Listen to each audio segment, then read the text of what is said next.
Dear friends, in last module we have discussed addition, subtraction and multiplication.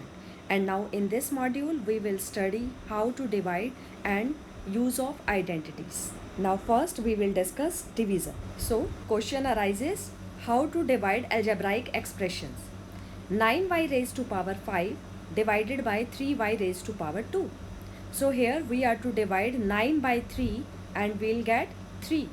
Now in division, same variable with powers will subtract. This is law of exponent. So y raised to power 5 upon y raised to power 2, you will get y raised to power 3. So after dividing, we will get 3 into y raised to power 3. And now let us divide a polynomial by a polynomial. We may proceed according to the steps given below. Arrange the terms of the dividend and divisor in descending order of their degrees. Divide the first term of the dividend by the first term of the divisor to obtain the first term of the quotient. Multiply all the terms of the divisor by the first term of the quotient and subtract the result from the dividend. Consider the remainder as a new dividend and proceed as before.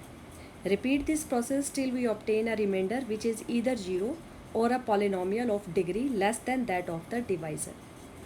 As in example, if we divide minus 14a square by 2a, then quotient will be minus 7a. And on multiplication of minus 7a with 2a plus 3, we'll get minus 14a square minus 21a. After subtracting this, then the remainder will be 8a plus 12. Now we are to follow the same rules as written, then the quotient will be minus 7a plus 4. And now let us discuss what is an identity. An identity is an equality which is true for all the values of the variable. And now we will discuss different type of identities. And now first of all we will discuss identity a plus b whole square is equal to a square plus 2ab plus b square. That is, square of the sum of two terms is equal to square of first term plus square of second term plus 2 into first term into second term. Now let us discuss proof for this identity.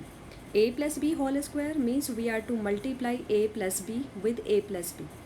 And if we multiply these two brackets, then we will get a square plus 2ab plus b square.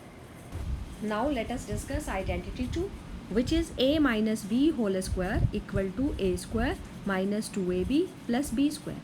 That is, square of the difference of two terms is equal to square of the first term plus square of the second term plus 2 into first term into second term.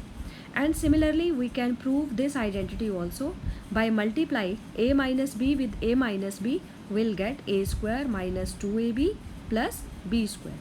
And now the third identity is a plus b into a minus c is equal to a square minus b square. That is, first term plus second term into first term minus second term is equal to first term square minus second term square. Proof is also the same. A plus b and a minus b, multiply both brackets and after multiplication we will get a square minus b square. And these all three identities are very important.